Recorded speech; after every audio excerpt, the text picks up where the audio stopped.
पीछे की जिंदगी अंधे हो गए थे और वो श्री कृष्ण जी उनका इष्ट था, उनके बारे में पद लिखा करते थे।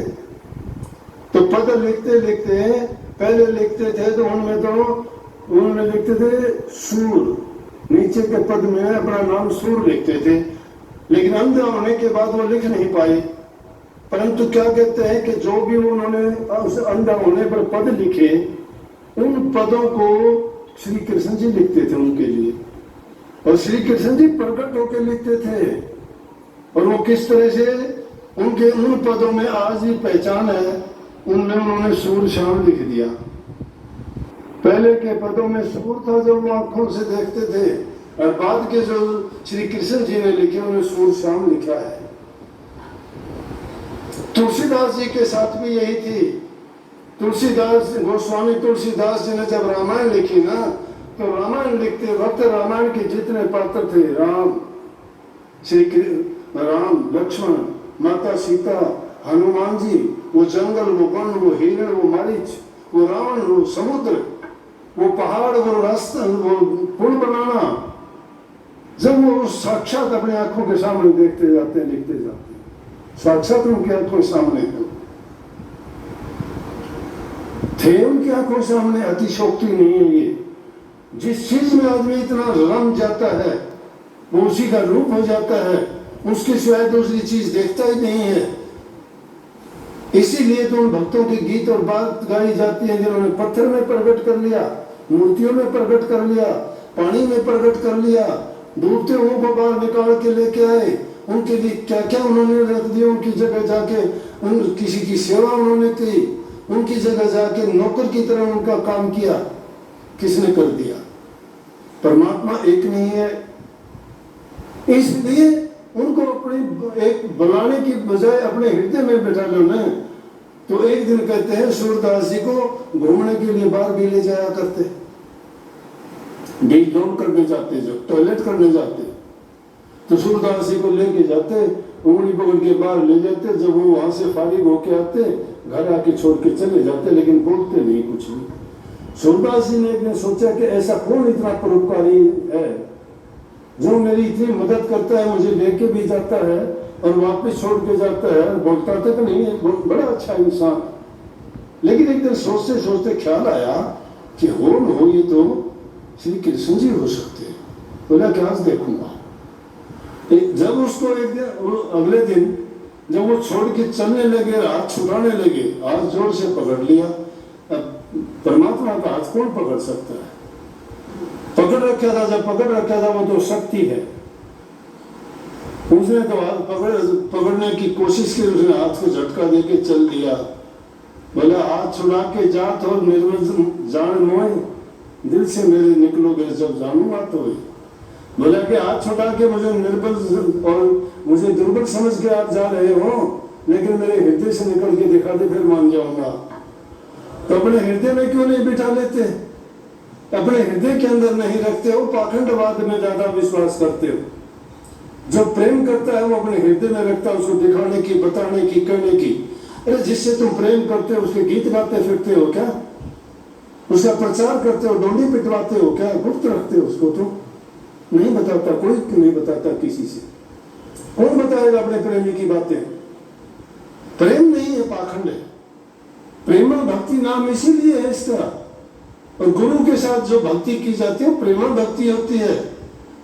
जिस शिष्य का अपने गुरु से आशिक और मासूक जैसा प्यार नहीं है तो झूठा है, कपट है, भ्रम है, झूठ है उसमें।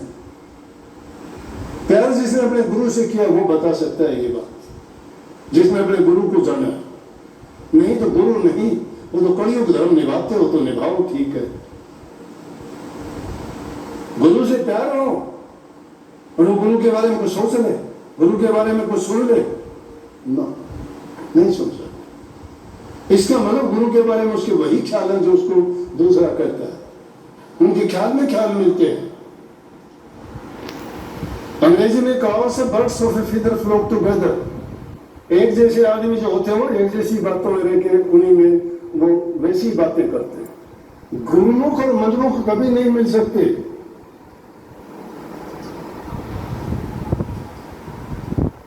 जिनकी जो सच्चाई के साथ लगते हैं ना, वही दादू साहब के टाइम की बात है। पीथा नाम का डाकू था, दादू साहब के पास चला गया, डाके डालता था। जब दादू साहब के सत्संग सुने, बातें सुनी, वाणी सुनी, ज्ञान और विवेक जाग गया उनका। पिछले संस्कार थे, कोई अच्छे कर्म थे, उनका जब वो ज्ञान जागा, सब कुछ छोड़ के डाकुओं से कह दिया मैं डाका नहीं डालूंगा। बोले अरे गलत है, अपना काम कैसे चला, पर कुछ भी हो मैं नहीं जाऊंगा। अब दादू साहब का मैंने प्रण कर लिया, वचन ले लिया, गुरु से मैंने जाके आशीर्वाद प्राप्त कर लिया, और मेरे अंदर बदलाव नहीं आ सकता। मेरा बदल जाएगा, मेरा गगन जमन उल्टी चले और पश्चिम उगा भान।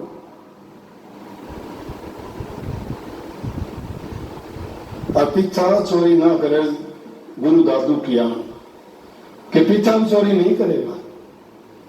चाहे गंगा जमुना उल्टी बहने लग जाओ, पहाड़ से आती है, चाहे मैदान से पहाड़ पर चल जाओ, चाहे सूरज पूरब की बजाय पश्चिम में उग जाए, लेकिन पिता चोरी नहीं करेगा, क्योंकि गुरु दादू की आन है मुझे। गुरु दादू ने मुझे नियम दिए हैं, उन्होंने मुझे पर्ण से बांधा है, और गुरु के पर्ण में बंधने के बाद ऐसा कोई बंधन नहीं होता जो उनसे भी ज्यादा मजबूत हो या तोड़ सकता है। वो गुरु उनकी निभाते हैं। नरसिंह जी के पास क्या था, भूखे थे, उसको तो खुद को तो रोटी नहीं मिलती थी, इसलिए कृष्ण जी के मंदिर में कोई आप जैसा हमारे जैसा जाके देता था, वो खाता था, सब वो में रहता था। लेकिन जब भात भरने की जरूरत पड़ी, जब बेटी ने दिया, दुनियादारों ने ताना दिया, जिसके हृदय में था, जिसकी शरण में था, उसने उसकी लाज रखनी थी। उनकी बिगड़ी संवारी के नहीं संवारी, कैसे संवारी, ऐसी संवारी दुनियादारी के लोग देखते रह गए। उसी नरसिंह जी के पैर पकड़े, उसी नरसिंह जी को बैठने के लिए जगह नहीं दी, एक टूटी छान बता दी कि वहां रोक दे उनको, क्या है मोटा है, हमारे रिश्तेदारों में उनमें देखेंगे तो लाज लगेगी हमें, क्या बात देगा ये। उसकी लड़की ना निभाई को इतना परेशान किया। गाड़ी देने नहीं दी किसी ने, कहने लगे कोई गाड़ी दे तो बात बढ़ाऊं। बोला कि तेरे को भिखारी को कौन देगा। किसी एक जमींदार ने बोला टूटी फूटी थी, बोला ये ले जा। बोला बैल नहीं है, बूढ़े से बैल किसी ने दे दिए कि मरेंगे मर जाएंगे, दे दो मुझसे। अच्छा टूटी गाड़ी है, बैल भी बूढ़े हैं, अपने अपना परेशान हो जाएगा। लेकिन वो तो गाड़ी लेके चलता, श्री कृष्ण जी वही साथ साथ हो गए, दूर थे ही नहीं। भक्तों का साथ निभाते हैं, वो हमेशा साथ होता है। और क्या कहता है श्री कृष्ण जी, प्रार्थना करता है उस साधु से,